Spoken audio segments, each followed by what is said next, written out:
Good morning to all.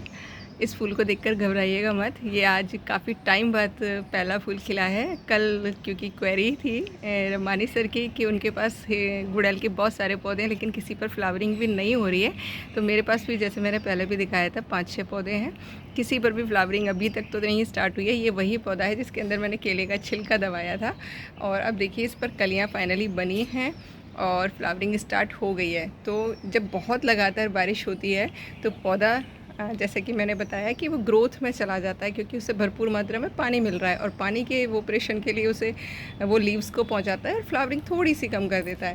तो थोड़ा सा रुक जाइए, जैसे ही खिली हुई धूप मिलती रहेगी पौधा अपने आप आपकी फ्लावरिंग करने लग जाएगा, अगर आपका प्लांट हेल्दी है और आप सारी चीज़ें वो कर रहे हैं जो मैं आपके साथ शेयर कर रही हूँ। बस आपको ध्यान रखना है इस टाइम पर, क्योंकि होस्ट प्लांट है मिलीबग का, मेरे यहाँ हो रहा है अटैक। देखिए मैं क्योंकि 5-6 दिन से बिल्कुल ध्यान नहीं दे पा रही थी पौधों पर, तो मिलीबग और वाइट फ्लाइज मुझे मेरे टेरेस पर दिख रही हैं। तो आज 2-3 दिन लगातार कड़वा वाले बायो एंजाइम का, या जो नहीं है तो आप नीम ऑयल का लगातार स्प्रे करिएगा, क्योंकि ये टाइम मॉइस्चर वाला होता है और पेस्ट अटैक करते ही करते हैं, चाहे आप कैसी भी तरीके की बागवानी करें। तो इस टाइम पर एक तो मकड़ियाँ आपको बहुत दिखेंगी अपने गार्डन में, तो उनसे बचाने के लिए आप रेगुलर स्प्रे करेंगे तो बचे रहेंगे, क्योंकि नमी बहुत ज़्यादा रहती है इस टाइम पर।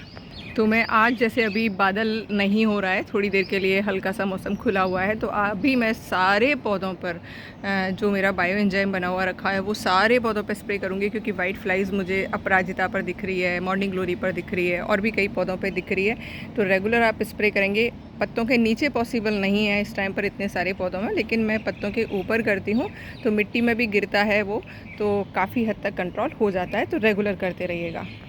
अगेन देखिए एक चीज़ दिखाती हूँ, मैं आपको ये रेगुलर क्यों दिखाती हूँ चीज़ें, क्योंकि हम लोग क्या करते हैं वीड समझ के उखाड़ते रहते हैं अपने पौधों में से पौधों को, और फाइनली अगर उसको हम छोड़ देते हैं तो हो सकता है आपके यहाँ वो पौधा उग जाए जिसकी आप विश कर रहे थे। मैंने आपके साथ शेयर किया था लास्ट ईयर मैं स्पेशली रस भरी लेकर आई थी, क्योंकि उसका मुझे बीज चाहिए था। मैं लेकर आई और नेचुरल है थोड़ी बहुत खाई, फिर वो कुछ बच गई, ख़राब हो गई, तो मैंने एक कंटेनर में उसको डाल दी थी सारी की सारी, और कुछ कंपोस्ट बिन में डाल दी थी।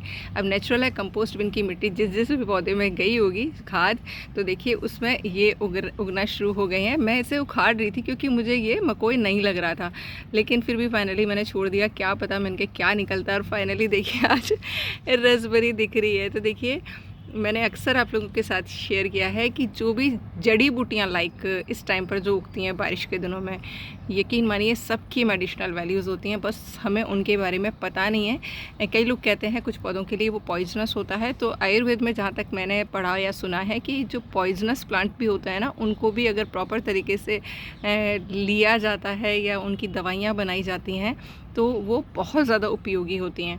तो थोड़ा सा वेट करिए, कोई भी पौधा उग रहा है उगने दीजिए, जब उसको आपको मेडिसिनल वैल्यूज़ पता चलेंगी तो आप खुश हो जाएंगे। और ये देखिए छोटे छोटे से पौधों पर ही फ्लावरिंग हो रही है।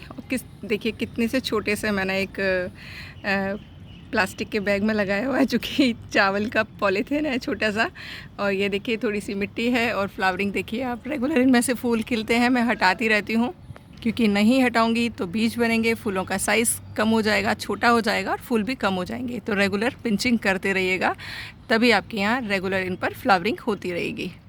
और देखिए सब कुछ करने के बाद भी आपके यहाँ फूल नहीं आ रहे हैं, तो देखिए एक बार मिट्टी का पीएच मेज़र कर लीजिए। मे भी हो सकता है आपका मिट्टी का पीएच 7 से ऊपर हो या 5 से नीचे हो, या तो अल्कलाइन हो या एसिडिक हो। और आपने जो पौधे लगा रखे हैं उनको मुझे नहीं पता कि कौन से पौधे हैं और उनको कैसी सॉइल पसंद है, तो इस वजह से भी दिक्कत हो जाती है। तो एक बार अगर आप सब कुछ कर चुके हैं फिर भी आपके यहाँ ग्रोथ नहीं है प्लांट में, तो या तो आपकी पानी में प्रॉब्लम है या आपकी मिट्टी में प्रॉब्लम है, उसे चेक ज़रूर कर लीजिए, क्योंकि आप इतनी मेहनत भी कर रहे हैं और फिर रिज़ल्ट नहीं आ रहे हैं। मेरे यहाँ देखिए छोटे छोटे से कप्स में 3 महीने पुराना प्लांट है ये देखिए, बस मैं इसकी पिंचिंग करती रही क्योंकि मुझे इसे बढ़ने नहीं देना था, मुझे मेरी मम्मी के लिए लेके जाना है ये।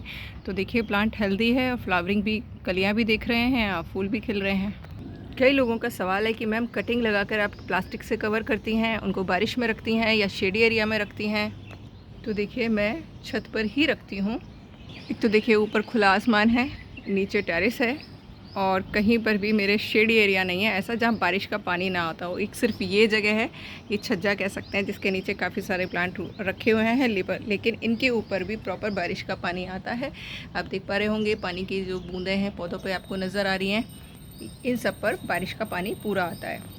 कटिंग लगाकर कहाँ रखती हूँ तो देखिए खुले आसमान के नीचे ही रखती हूँ। ये मैंने आपके साथ शेयर किया था, ये 2 कटिंग मैंने लगाई थी, दोनों देखिए इसी में लगी हुई हैं, खुले में हैं।